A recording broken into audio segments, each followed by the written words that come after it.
وصحبه اجمعین۔ اعوذ باللہ من الشیطان الرجیم، بسم اللہ الرحمن الرحیم۔ سورہ فصلت کی آیت نمبر 20 ہے۔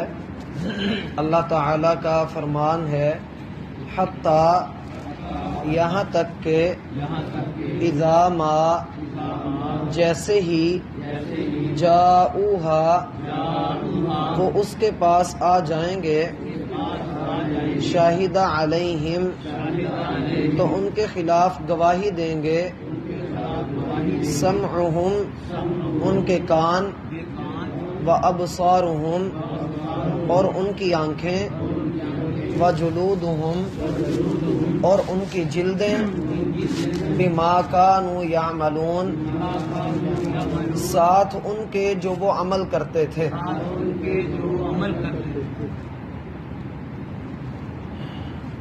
احباب گرامی، قیامت کے دن کا حشر اللہ ذوالجلال کے ہاں بندہ کافر کے لیے بڑا ہی ہولناک ہوگا۔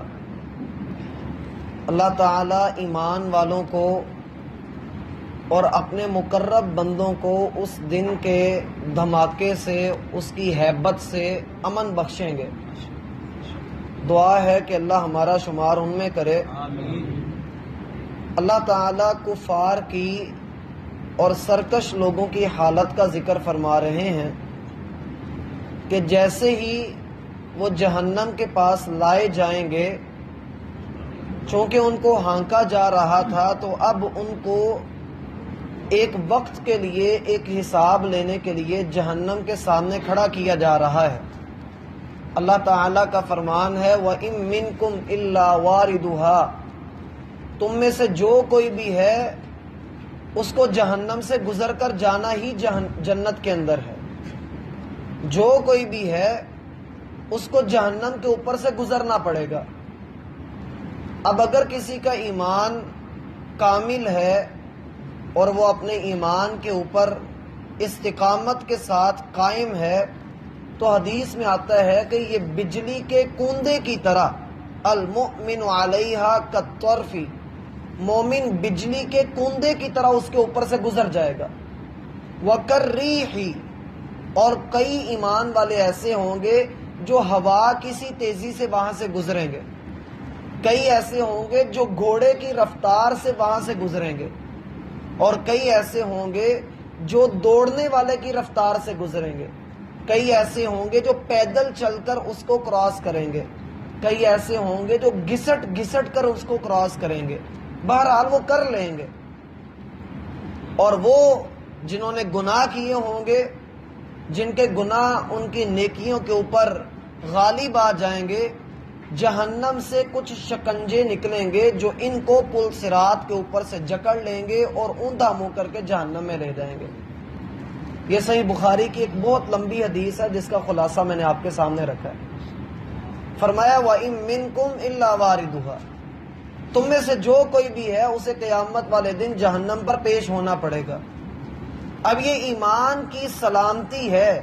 ایمان جتنا اعلیٰ، جتنا مضبوط ہوگا، اتنی جلدی بندہ پل صراط کو پار کرے گا۔ فرمایا کہ حتی اذا ما جاؤہا، کافروں کا حال یہ ہوگا کہ جیسے ہی وہ جہنم کے پاس آئیں گے، ان کے اعضاء ان کے خلاف ہی گواہ بن جائیں گے۔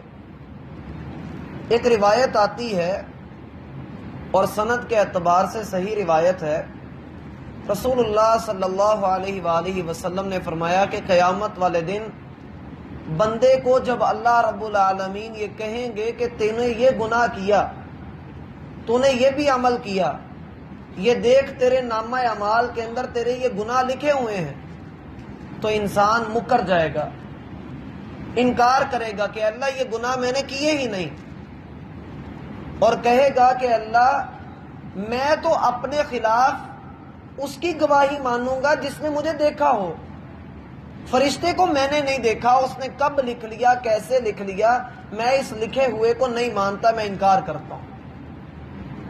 تو اللہ تعالیٰ مسکرائیں گے اور پھر اس کی زبان بندی ہو جائے گی اور اس کے جسم کے اعضاء بول کر گواہی دیں گے۔ بما کانوا یعملون، ساتھ اس چیز کے جو وہ عمل کیا کرتے تھے۔ اگر اچھا عمل کریں گے تو جسم کے اعضاء اچھی گواہی دیں گے، اور اگر جسم کے اعضاء کے ساتھ برا عمل کریں گے تو یہ بری گواہی ہی دیں گے، یہ ہمارے خلاف ہی ہوں گے، ہمارے حق میں نہیں ہوں گے۔ حدیث میں آتا ہے کہ ہر روز جسم کے سارے اعضاء، انسان کے جسم کے جو اعضاء ہیں وہ زبان کے آگے ہاتھ جوڑ کر کھڑے ہوتے ہیں، اور سارے زبان کو کہتے ہیں ان استقمت، اگر تو سیدھی رہی تو ہم بھی عافیت میں رہیں گے، لیکن اگر تو ٹیڑھی ہو گئی تو سارا وبال ہمیں بھگتنا پڑے گا۔ نبی علیہ الصلوۃ والسلام نے اپنی زبان کی طرف اشارہ کر کے فرمایا کہ کئی لوگ ایسے ہوں گے، کئی جماعتیں ایسی ہوں گی جو اپنی زبان کی وجہ سے اوندھے منہ کر کے جہنم میں گرا دی جائیں گی۔ زبان کا اچھا استعمال کرنا چاہیے، اور اللہ تعالیٰ نے کل قیامت والے دن اس زبان سے گواہی لینی ہے۔ یوم تشہد علیہم السنتہم، جس دن ان کی زبانیں ان کے خلاف گواہی دیں گی۔ کس چیز کی گواہی دی جائے گی؟ جو کچھ بھی زبان کے ساتھ گناہ کیے ہوں گے زبان بول کر بتائے گی۔ اب وہ گناہ یہ نہیں کہ ہماری نظر میں کوئی چیز گناہ نہیں ہے تو پھر وہ گناہ بھی نہیں ہے، اللہ کے ہاں وہ گناہ ہی ہے۔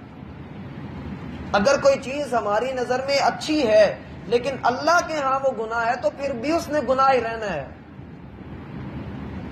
ہم دیکھیں کہ ہم اپنی زبان کا اور اللہ کی دی ہوئی اس امانت کا جو جسم ہمارے پاس ہے، ہم اس کا استعمال کس طرح کر رہے ہیں۔ ہم غیبتیں کرتے ہیں، ہم گالیاں دیتے ہیں، ہم لوگوں کے ساتھ فراڈ کرتے ہیں، ہم رشوت کھاتے ہیں، ہم بڑے گناہوں کے اندر ڈوبتے جا رہے ہیں، اور ہمیں ان سے بچنا ہے۔ جب تک سانس چل رہی ہے بچنے کا موقع موجود ہے۔ اب کیا ہوگا کہ جب یہ جسم کے اعضاء ان کے خلاف گواہی دیں گے تو پھر انسان اس وقت اس کے اوپر ذلت کی پھٹکار پڑ جائے گی، اپنی نظر میں خود ہی ذلیل ہو جائے گا۔ یہ ہے وہ عذاب جس کے بارے میں اللہ تعالیٰ نے فرمایا کہ آخرت کا عذاب یقیناً دنیا کے عذاب سے بڑا ذلت والا ہے۔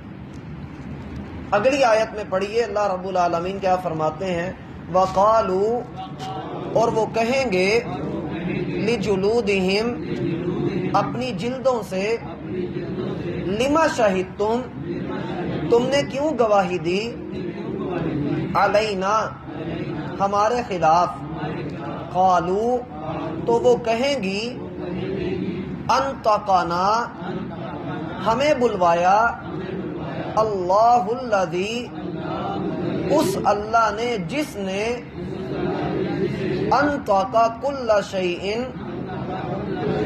بلوایا ہر چیز کو، وَهُوَ خَلَقَكُمْ، اور اسی نے تمہیں پیدا کیا، اول مرۃ، پہلی مرتبہ، وَإِلَيْهِ تُرْجَعُونَ، اور اسی کی طرف تم لوٹائے جاؤ گے۔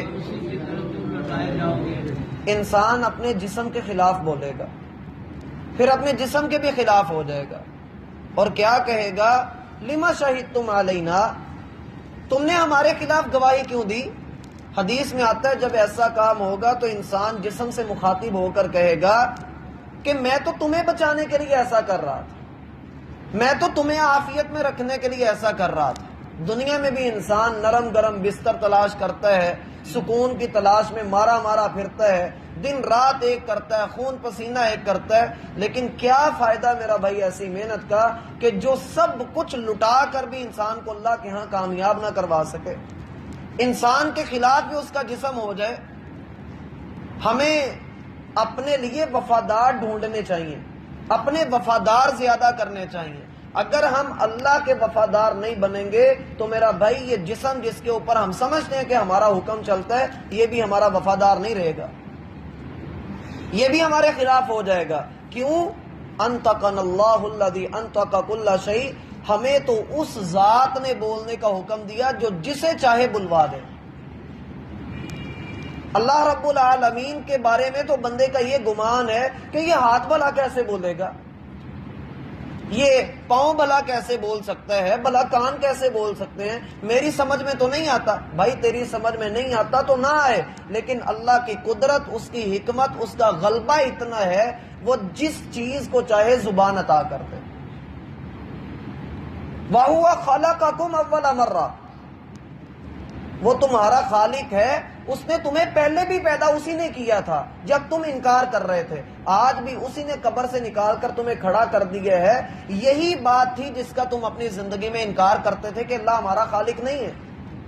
وَإِلَيْهِ تُرْجَعُونَ، اور اب تم اسی کی طرف لوٹائے جاؤ گے، چاہے مان کر آ جاؤ چاہے نہ مان کر آؤ۔ ہم نے پیچھے پڑھا تھا کہ اللہ تعالیٰ نے آسمان اور زمین دونوں سے کہا کہ آؤ، چاہے خوشی سے آؤ چاہے ناراض ہو کر آؤ، تو دونوں نے کہا اے اللہ ہم خوشی خوشی آتے ہیں۔ جب زمین آسمان مضبوطیوں کے باوجود، اپنے اندر خزانے ہونے کے باوجود اللہ کے اتنے اطاعت گزار اور فرما بردار ہیں، تو انسان جو ایک گندے قطرے کی پیداوار ہے، یہ اللہ کے سامنے کیسے اکڑ رہا ہے؟ انسان کے جسم کا ٹمپریچر 96 ڈگری ہو، کم از کم 96 ڈگری ہو تو انسان زندہ رہتا ہے۔ اگر یہی ٹمپریچر 110 پہ چلا جائے تو انسان مر جاتا ہے۔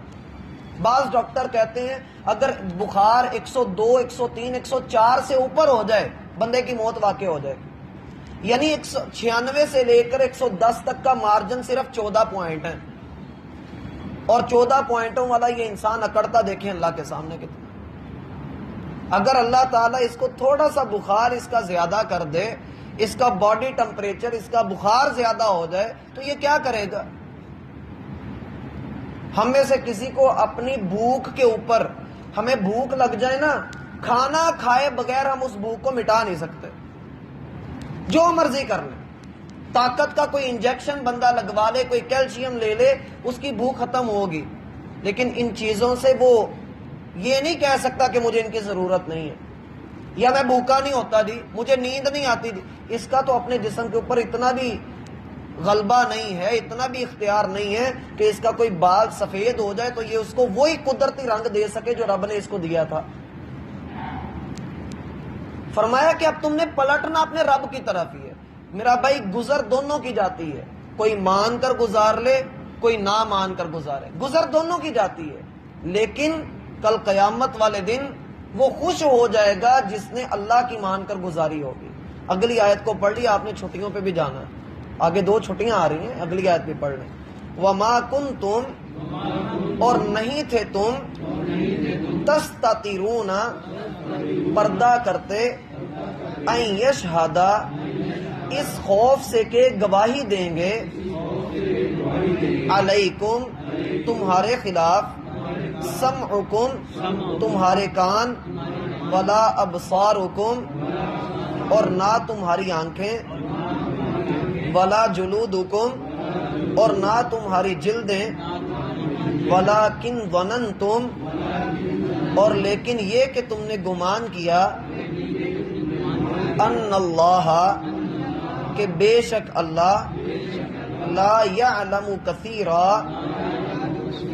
نہیں جانتا بہت سے ان کاموں کو، تعملون، مما کا ترجمہ ہو گیا، تعملون، جو تم عمل کرتے ہو، یعنی تمہیں دنیا میں اس بات کا تو ڈر ہی نہیں تھا، فکر ہی نہیں تھی، تم پردہ ہی نہیں کرتے تھے اللہ سے کہ کہیں تمہارے چمڑے، تمہارے کان، تمہاری آنکھیں تمہارے خلاف گواہ نہ بن جائیں، اور تمہارا گمان کیا تھا کہ تم کہتے تھے کہ اللہ نہیں جانتا، اللہ کو نہیں پتہ لگ رہا۔ اور ایسا ہوتا ہے، انسان جب گناہ کر رہا ہوتا ہے تب اس کے دل میں دور دور تک یہ خیال نہیں ہوتا۔ اللہ تعالیٰ ایک جگہ پر کہتے ہیں ارائیت ان کذب وتولی، آپ نے دیکھا نہیں اس شخص کو کہ جو جھٹلاتا بھی ہے اور نفرت سے منہ بھی موڑتا ہے، الم یعلم بان اللہ یری، اس کو نہیں پتا کہ اللہ دیکھ رہا ہے، اللہ اس کو دیکھ رہا ہے۔ ایک جگہ پہ فرمانا ہے یستخفون من الناس ولا یستخفون من اللہ، لوگوں سے تو ڈرتے ہیں لیکن اللہ سے نہیں ڈرتے، حالانکہ وہ ان کے ساتھ ہوتا ہے۔ ہمیں آج ایک بندہ ایک بات سنا رہا تھا، کہتا ہے بندے کی ٹراؤزر کی فیکٹری تھی، ٹراؤزر بناتا تھا وہ، تو وہ تھیلوں کے اندر 100 پیسوں کا ایک تھیلا اس کے پاس آتا تھا، تو مزدور روزانہ ایک آدھ مزدور اس کے تھیلے میں سے ایک ٹراؤزر جو ہے وہ چرا لیا کرتا تھا. تو وہ بڑا پریشان ہوا مالک. تو اس کے ایک دوست نے کہا کہ تم کیمرے لگوا لو. تو اس نے کہا یار ایسے ہی اتنا خرچہ کرنا ہے, رہنے دیتا ہوں. اس کا دوست خود ہی اٹھ کر کباڑ مارکیٹ میں گیا, جو بلال گنج مارکیٹ ہے, وہاں سے اس نے کباڑ سے 2 کیمرے لیے جو چلتے بھی نہیں تھے, لا کر اوپر رکھ دیے, کوئی کنیکشن نہیں کیا. کہتا اس کے بعد آج تک چوری نہیں ہوئی. لوگ اللہ سے نہیں ڈرتے, کیمروں سے ڈرتے. لوگ اللہ سے نہیں ڈرتے. اس لیے میرا بھائی اللہ رب العالمین سے اگر آج نہیں ڈریں گے تو جسم بھی وفا نہیں کرے گا. اگلی آیت کا ترجمہ میں آپ کو ویسے بتا دیتا ہوں. اللہ تعالیٰ فرماتے ہیں کہ یہی اسی گمان کی وجہ سے آج تم اس حالت تک پہنچے. اس آیت کا خلاصہ یہ ہے کہ یہی جو تمہارا گمان تھا نا کہ اللہ نہیں دیکھ رہا, اللہ نہیں جانتا, اسی وجہ سے آج تم اس حالت تک پہنچے ہو. تمہیں آج جو نقصان ہوا ہے صرف تمہارے اس عقیدے کی وجہ سے ہوا ہے کہ اللہ نہیں جانتا. اور یہ بڑا ہی بدترین معاملہ ہے کہ انسان یہ بھول جائے کہ مجھے کوئی دیکھ بھی رہا ہے. بھلا وہی نہیں جانے گا جس نے پیدا کیا ہے. اللہ فرماتے ہیں الا یعلم من خلق, کیا جس نے پیدا کیا بھلا وہی بے خبر ہوگا؟ ہرگز نہیں, وہ پوری طرح باریک بین ہے, باخبر ہے. اللہ تعالی ہمیں سمجھنے کی توفیق عطا فرمائے. پڑھ لیجئے وصحبہ اجمعین. اعوذ باللہ